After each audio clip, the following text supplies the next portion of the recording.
আবার একটা inverse function ট্রিগোনোমেট্রির একটা কোশ্চেন আছে, সাইন ইনভার্স অফ কত বলেছে 2x - 3 এর একটি বাস্তব বলেছে কোণকে সূচিত করেছে, তাহলে x এর রেঞ্জটা কত হবে বলেছে, x যে পরিসরে থাকে তা বের করতে বলেছে, মানে রেঞ্জটা কত হবে, x এর মানটা কত থেকে কত হবে।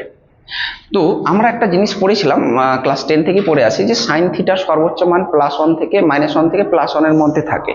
তো এখানে সাইন ইনভার্স x মানে সাইনের যে থিটাটা আছে, থিটার কোণটা কত আছে 2x - 3, এর মানটা আমরা পড়েছিলাম যে -1 থেকে +1 এর মধ্যে কিন্তু থাকে সাইন থিটার মানটা, মানে থিটার মানটা।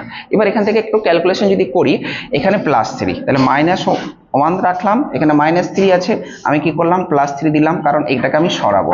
তাহলে 2x আচ্ছা এখানে আমি কি করছি -3 +3, এখানে +1 আর আছে +3, মানে এই 3টাকে সরানোর চেষ্টা করছি। তাহলে এখানে কত হবে 2, এখানে হচ্ছে 2x কেটে যাবে, আর এখানে কত হবে আমার 4। আবার 2 দিয়ে যদি ভাগ করি তাহলে 1 লেস অর ইকুয়াল টু কত আমার x less or equal to কত 2, তাহলে x এর মান আমার কত থাকছে 1 থেকে আমার 2 এর মধ্যে থাকছে, এটাই হবে আমার অ্যান্সার।